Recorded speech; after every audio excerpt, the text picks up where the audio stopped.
I have left the bike at the end of the old sea town and I am now heading along the sandy beach at Gamrie. On some years there is a lot of shingle but very little sand on this beach. It all depends on the weather and the tides. This year, however, the beach is mainly clean fine sand and it's very nice to walk on. The village seafront used to continue along to this point at the mouth of the Den, probably because there was, and there still is, a plentiful supply of good clean water running all the year round from the burn. However, in the great storm of 1953, the wall forming the sea defences was washed away, along with several houses. A short length of the sea wall remained for some years after the storm, simply because it had been protected against the onslaught of the waves by 12 flimsy timber posts that had been there for over 100 years. Sadly, they are wearing away and now fewer in number, while the length of the sea wall that they protected so well during the storm has long since disappeared after succumbing to the ravages of the North Sea.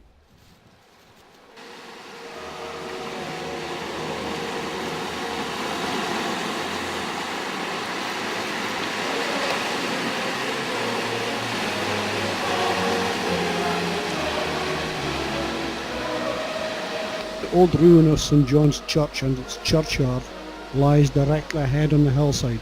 It towers above the beach like a sentinel's watchtower from a flat plateau about halfway up Mhor Head.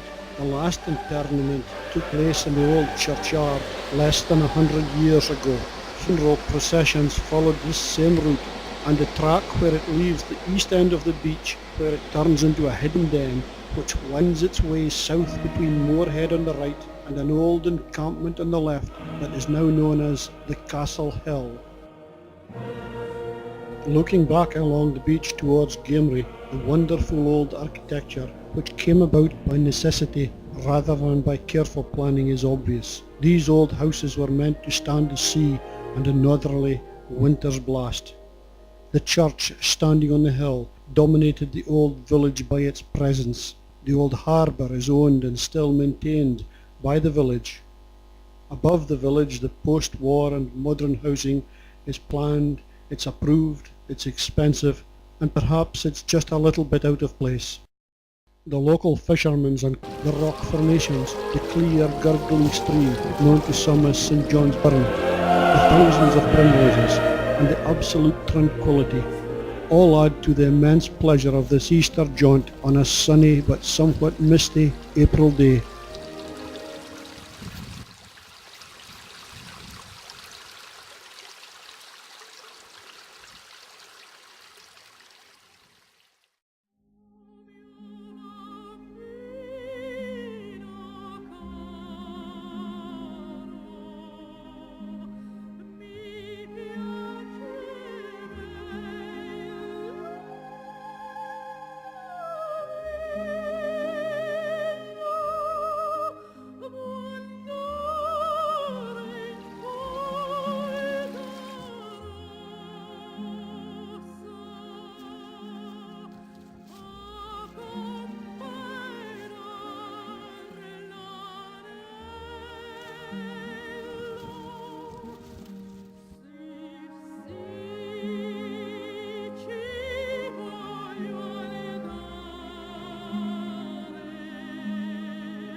The track turns sharply north at this point, and although some earthly steps have been provided in recent years by the Recreation Department to assist walkers, the track would have been accessible by a horse and a cart in the past.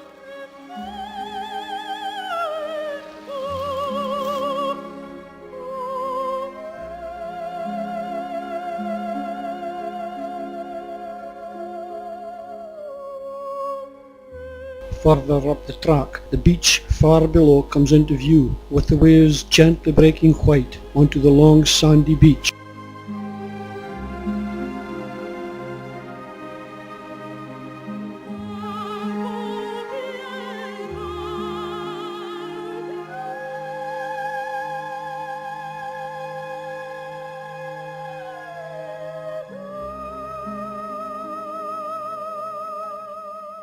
At this point, the deep den between the castle hill and this track up Mhor Head becomes obvious.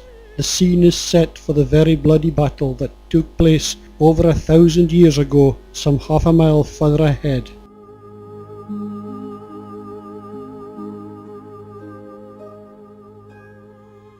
The battle was between Scottish soldiers who were encamped on the castle hill directly across this small valley, and the Danish invaders who were camped on the hillside up ahead.